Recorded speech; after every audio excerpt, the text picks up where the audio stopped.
تو اب تو ویسٹ پاکستان کوئی نہیں رہا، اور وہ نااہلی اور کرپشن سب کے سامنے آئی 1974 میں، اور انتہائی بدترین قسم کا قحط بھی آیا، جس پر شیخ مجیب کے خلاف بہت زیادہ پھر غم و غصہ عوام میں جنریٹ ہونا شروع ہو گیا۔ پھر ایک اور چیز بھی تھی، شیخ مجیب کو مکمل طور پر پرو انڈیا سمجھا جاتا تھا۔ انڈیا نے جو زبردستی معاہدے 1971 کے سال میں بنگلہ دیش کی گورنمنٹ ان ایکسائل پر تھوپے تھے، کئی لوگوں کا خیال تھا کہ اب بنگلہ دیش آزاد ہو گیا، اور شیخ مجیب نے تو وہ معاہدے نہیں کیے تھے، شیخ مجیب تو اس وقت پاکستان میں جیل میں تھے، تو شیخ مجیب ان معاہدوں کو رد بھی کر سکتے ہیں، ری نیگوشیٹ کر سکتے ہیں، لیکن شیخ مجیب نے مکمل طور پر انڈیا کے آگے اپنا سر جھکا دیا، جس کو کافی مائنڈ کیا گیا۔ اور یعنی کہ ایک انڈین رائٹر نے اپنی کتاب میں لکھا ہے، جو انہوں نے اندرا گاندھی کی بایوگرافی لکھی، کہ شیخ مجیب کی انڈین ایسوسیشن کی وجہ سے ان کے خلاف نفرت پڑھنا شروع ہو گئی بنگلہ دیش میں۔ ایک انڈیا کے خلاف نفرت شیخ مجیب کی وجہ سے پڑھنا شروع ہو گئی، اور شیخ مجیب کے خلاف نفرت انڈیا کی وجہ سے پڑھنا شروع ہو گئی۔ یہ ایک یعنی کہ آپ یہ کہیں کہ سینرجسٹک پروسیس شروع ہو گیا۔ جو اینٹی انڈیا لوگ تھے وہ شیخ مجیب سے بھی نفرت کرنے لگے، اور جو اینٹی شیخ مجیب لوگ تھے وہ انڈیا سے بھی نفرت کرنے لگے، تو ایک چیز وہ بنگلہ دیش میں ایک اپ ہیول نظر آنا شروع ہو گئی۔ پھر شیخ مجیب صاحب جو پاکستان کے دور میں جمہوریت اور آزادی اظہار کا پرچار کرتے نہیں تھکتے تھے، انہوں نے پریس پر وہ ساری پابندیاں لگائیں جو کہ ایوب خان نے اپنے مارشل لاء میں لگائی تھیں، بلکہ ان میں اور اضافہ بھی کر دیا، اور اس کے بعد انہوں نے تمام سیاسی پارٹیوں کو تلف کر دیا، اور 1974 میں کہا کہ اب کوئی سیاسی پارٹی نہیں ہوگی، بس ایک پارٹی ہوگی، اور وہ پارٹی بکسال کے نام سے بنائی گئی 1975 کے سٹارٹ میں، اور ایک لحاظ سے مکمل طور پر انہوں نے ایک ڈکٹیٹر کا روپ اختیار کر لیا، اور انہوں نے اپنی ایک پرائیویٹ آرمی راکھی بانی کے نام سے بنائی، جس پر بنگلہ دیش میں بہت زیادہ ریپس اور قتل و غارت کے الزامات بھی لگے، اور ان میں صداقت بھی تھی، کئی لوگ اس میں پبلک میں بھی آئے راکھی بانی کی زیادتیوں کے خلاف، اور خاص طور پہ راکھی بانی کی وجہ سے جو بنگلہ دیش کی آرمی تھی وہ بہت زیادہ شیخ مجیب صاحب کے مخالف بھی ہو گئی، کیونکہ آف کورس ایک تو آرمی اس طرح کی پیراملٹری کو پسند بھی نہیں کرتی، پھر راکھی بانی کا بیہیویئر بھی ایسا تھا کہ وہ ان کی انٹرسٹنگلی ان کی وردیاں جو تھیں وہ انڈین آرمی کی وردی پر ماڈل تھیں، تو اس میں اس بات کو بھی بڑا مائنڈ کیا گیا کہ شیخ مجیب راکھی بانی کے پردے میں انڈین آرمی کو بھی اپنے ملک میں مداخلت کے لیے بلا سکتے ہیں اگر ان کے خلاف کوئی جد و جہد کی گئی پولیٹیکل، اور وہ مکمل طور پر کسی قسم کا کرٹیسزم یا مشورہ بھی سننے کے لیے آمادہ نہیں رہے تھے۔ ایک یعنی کہ کمپلیٹ اور ایک ڈیسپوٹک ڈکٹیٹر کی انہوں نے فارم اختیار کر لی تھی، جس کے نتیجے میں ان کے خلاف سوسائٹی کے ہر حصے میں اور ان کی اپنی پارٹی میں بڑا غم و غصہ پھیل گیا، اور اس کے بعد انڈیا کے یوم آزادی کو 1975 میں بنگلہ دیش کے لوگوں نے بڑے عجیب طریقے سے منایا، اور اس دن 15 اگست 1975 کو شیخ مجیب صاحب کے گھر پر آرمی والوں نے ان کو گھیرے میں لیا، اور اس گھر میں شیخ مجیب صاحب کو بھی مرڈر کر دیا، اور جو اس لوگ میں گھر میں موجود تھے عورتیں بچے سب مار ڈالے گئے، اور کہا جاتا ہے کہ شیخ مجیب صاحب باہر آئے فوج کو دیکھ کر، انہوں نے کہا کہ کیوں آئے ہو تم؟ تو ایک سپاہی نے کہا آپ کے لیے آئے ہیں، تو شیخ مجیب نے ٹانٹنگلی کہا مجھے تو پاکستان آرمی نہیں مار سکی، تم لوگ کیسے مار سکتے ہو؟ لیکن انہوں نے ایک برسٹ فائر کیا اور شیخ مجیب کو ہلاک کر دیا۔ یہاں پر ایک بڑی انٹرسٹنگ بات شرمیلا بوس نے بھی لکھی، انہوں نے کہا کہ شیخ مجیب وہ شخص تھے جنہوں نے پاکستان آرمی کو تو وہ ہمیشہ بچر اور کسائی آرمی کہتے تھے، اور چنگیز خان کی طرح ان کو ایک پروپیگنڈا پھیلایا تھا، لیکن جب اس پاک آرمی نے شیخ مجیب کو گرفتار کیا تھا اور وہ ان کے 5 سال جیل میں بھی رہے تھے، تو شیخ مجیب کو کسی نے کچھ نہیں کہا تھا، ان کی فیملی بھی محفوظ رہی تھی، لیکن جب ان کے اپنے فریڈم فائٹرز ان کے خلاف ہوئے تو انہوں نے ایک ایک کو چن چن کر مار ڈالا۔ اور جو ایک پریمس شرمیلا بوس کی بک میں ہمیں نظر آتا ہے کہ پاک آرمی کا جو ایک موڈ آف آپریشن تھا وہ یہ تھا کہ مردوں کو اور میلیٹنٹس کو بہت زیادہ ٹارگٹ کیا جائے روتھلیسلی، لیکن عورتوں اور بچوں کو نہیں کچھ کہتے ہوتے تھے، تو وہ چیز یہاں بھی نظر آئی کہ وہ شیخ مجیب کو تو گرفتار کر کے لے گئے اور ان کی فیملی کو کچھ نہیں کہا تھا، لیکن جو چیز نظر آئی تھی بنگالی موبز میں کہ وہ کسی کو نہیں چھوڑتے تھے، نہ عورت کو، نہ بچے کو، نہ مرد کو، وہ یہاں بھی نظر آیا جب وہ تلوار شیخ مجیب کی طرف اس کا رخ ہوا تو اس نے شیخ مجیب کی فیملی میں بھی نہ کسی عورت کو چھوڑا، نہ کسی بچے کو چھوڑا، نہ کسی مرد کو چھوڑا۔ ڈاکٹر صاحب انتہائی افسوسناک، اور یہ شاید واحد ایک مثال ہے کہ ایک سٹیٹ کا فاؤنڈنگ فادر 3-3.5 سال میں اس طرح بروٹلی مارا جائے اور لوگ اس کے جانے پر خوشی کا اظہار کریں، اور جو دوسرے صاحب تھے پاکستان توڑنے والے، انہوں نے بھی پاکستان کی اکانومی کو نیشنلائزیشن کے ذریعے اچھی خاصی ڈھس دی، لیکن اس کے بعد ان کا انجام بھی ایسا ہی ہوا، اور وہ بھی کچھ عرصے بعد پھانسی کے پھندے پر جھول گئے، اور اس طرح پاکستان توڑنے والے یہ جو سارے کردار تھے، یحییٰ خان پیرالائز ہو گئے تھے، آبسکیورٹی اور نفرت میں انہوں نے انتقال کیا، اور بھٹو صاحب پھانسی کے پھندے پر انتقال کیا، اور مجیب صاحب پوری فیملی سمیت انتہائی بروٹلی مار ڈالے گئے، تو اسلام کے نام پر بننے والی پہلی آئیڈیالوجیکل اسٹیٹ کو توڑنے اور اس کے ساتھ غداری کرنے والوں کو اللہ تعالیٰ نے دنیا میں بھی عبرت کا نشان بنایا. ڈاکٹر صاحب سکوت ڈھاکہ ہو گیا اور تینوں ڈکٹیٹرز جو تینوں جو پولیٹیشنز یا تینوں لوگوں کا ایک انجام بھی برا ہوا اور ہمیں اس سے سبق سیکھنا چاہیے. آپ کے خیال سے کیا پاکستان نے اس سے سبق سیکھا, کیا لیسن نکلا اس سے؟ کہ کچھ لیسنز ہم نے لیے اور اچھے لیے. سب سے پہلا لیسن تو یہ تھا کہ ہمیں اپنی سیکیورٹی کے لیے دوسروں پر انحصار نہیں کرنا,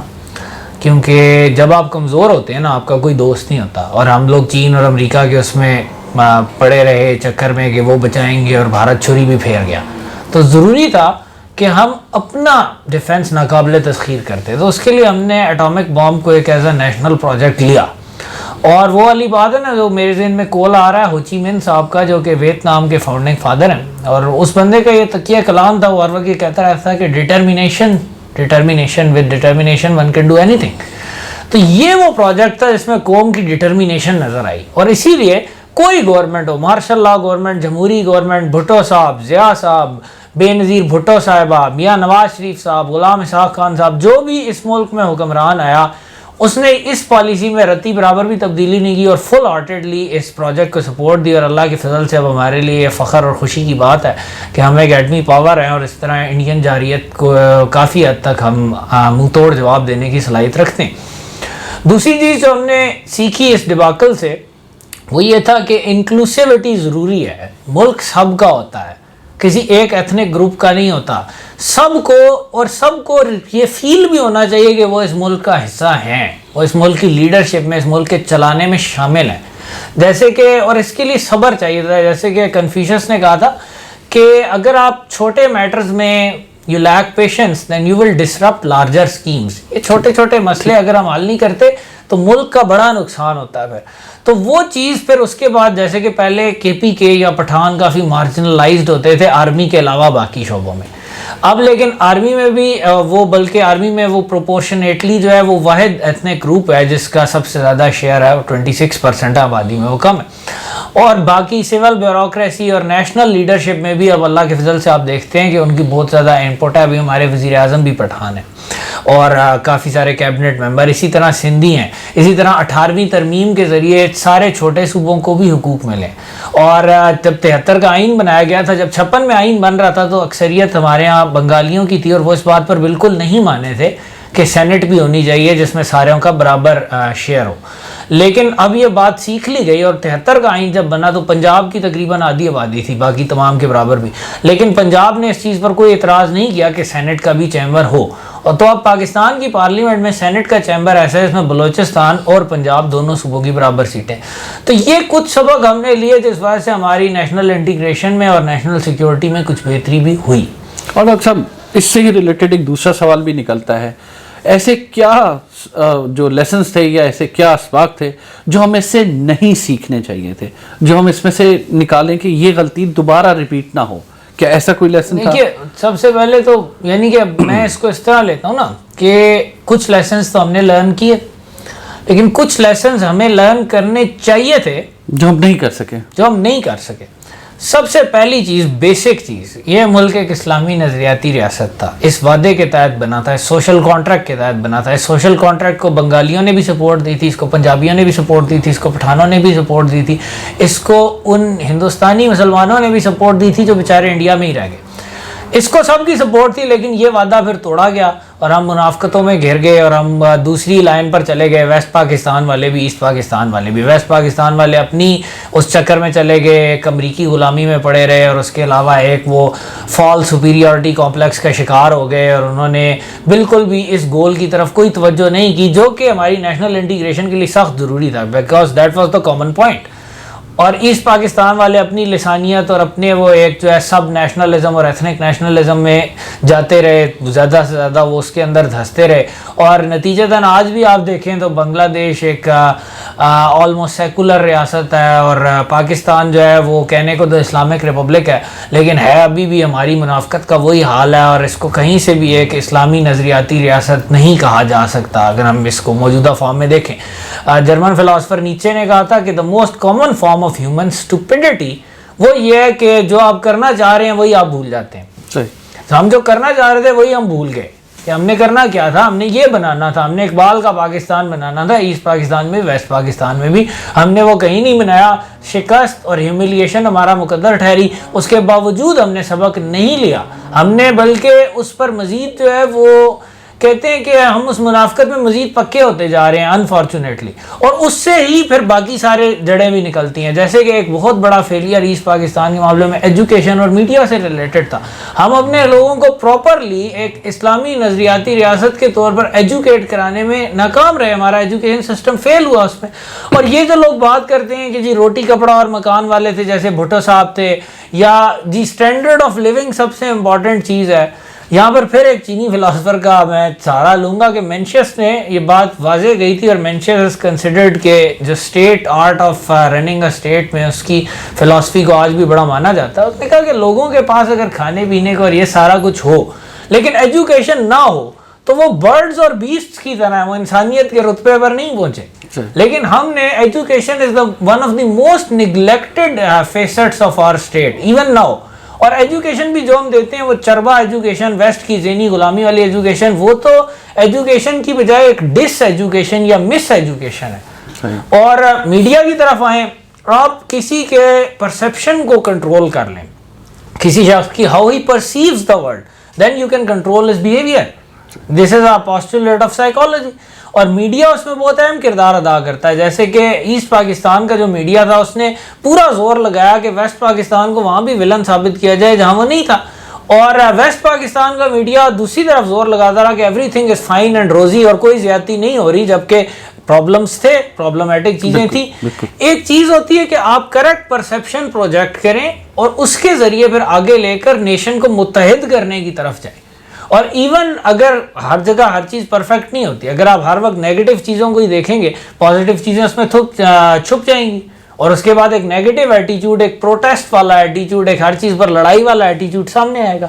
تو ہم لوگ ابھی بھی لیکن اسی میں پڑے ہوئے ہیں. ہم لوگ بہت زیادہ کوشش کرتے ہیں کہ ہر چیز میں نیگیٹیوٹی ڈھونڈی جائے, اس نیگیٹیوٹی کو تلاش کیا جائے, اور اس کے بعد جو بندہ کوئی بھی کام کرنے کی کوشش کرتا ہے اس کو پھر ڈسکریج کیا جاتا ہے, وہ کہتا ہے پھر میں نہیں کرتا. اور اس طرح پھر اگین میڈیا میں پھر ایک چیز یہ آ جاتی ہے کہ آپ جب چیزوں کو بالکل پیسے پر چلاتے ہیں تو ہر چیز پھر پیسے والا آگے رہتا ہے. پھر سب سے زیادہ پیسہ تو آپ کے پاس ابھی بھی ویسٹرن دنیا میں مرکوز ہے. یونائٹڈ اسٹیٹس پاکستان میں فنڈنگ کرتا رہتا ہے اور اپنی مرضی کی ایک پرسیپشن کریٹ کرتا رہتا ہے. ہم نے وہ چیز ابھی بھی نہیں سیکھی, ہم نے اس پہ مار 71 میں بھی کھائی تھی, ہم آگے بھی کھائیں گے اگر ایسے چلتا رہا. تو یہ کچھ اسباق ہیں جو ہمیں سیکھنے چاہیے تھے. ڈاکٹر صاحب ایک انتہائی اہم سوال, ہر پروگرام میں ویسے یہی کہتا ہوں, لیکن میں اس دفعہ یہ بات اس وجہ سے کر رہا ہوں کہ ایسٹ پاکستان فریٹری سائٹ کے لاسٹ ایپیسوڈ کا لاسٹ سوال ہے, way forward between Pakistan and Bangladesh. کس طرح اب اپنی ڈپلومیسی اور کیا تعلقات ہمیں بنگلہ دیش کے ساتھ رکھنے چاہیے, دوستی زیادہ کرنی چاہیے, اچھا چلنا چاہیے؟ دیکھیے بنگلہ دیش میں رہنے والے اکثریت 90-92% مسلمان ہیں, اور وہ ہمارے بھائی ہیں, پہلے بھی بھائی تھے, آگے بھی بھائی رہیں گے انشاءاللہ. اور یہ لڑائی جھگڑا اس طرح کی سول وارز وغیرہ یہ مسلمانوں میں کب یا کس خطے میں نہیں ہوئی. آپ دیکھ لیجئے ترکوں اور کردوں میں ابھی مسئلہ چل رہا ہے, ایک زمانے میں یک جان دو غالب تھے.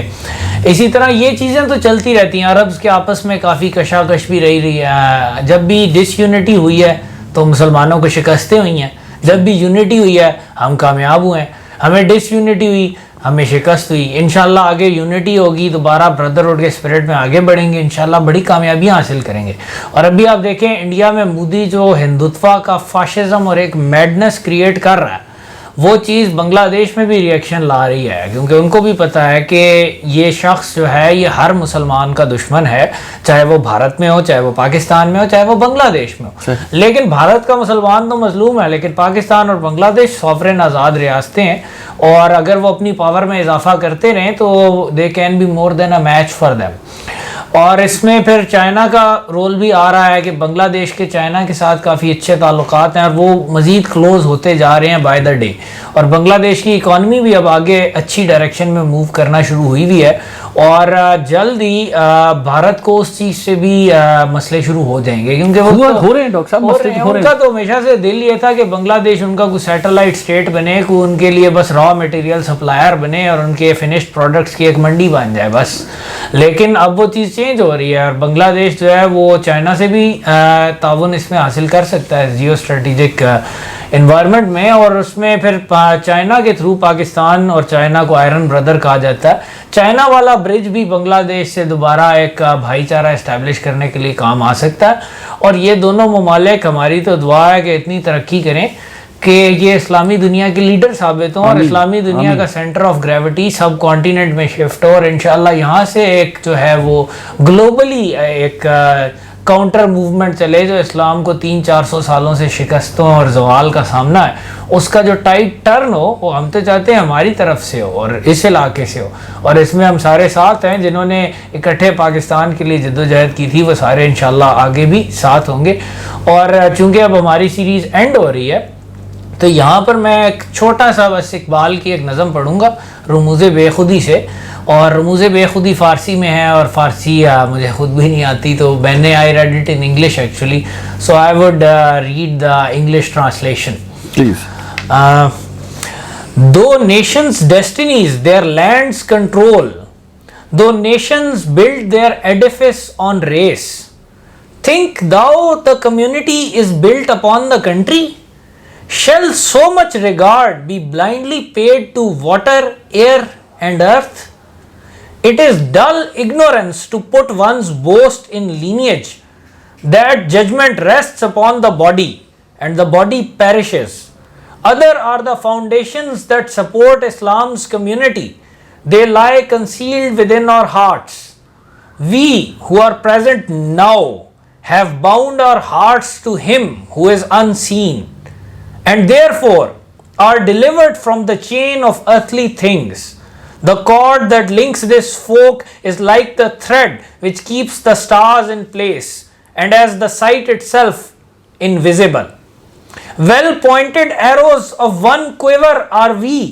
one showing, one beholding, one in thought, one is our goal and purpose, one the form, the fashion and the measure of our dream. Thanks to His blessings, we are brothers all, sharing one speech, one spirit and one heart. So basically that's what Iqbal is saying to all of us, whether we are in Bangladesh, in Pakistan, in Turkey, or anywhere in the world. Anywhere in the world, we are Muslims and we are one. Thank you doctor صاحب, بہت شکریہ.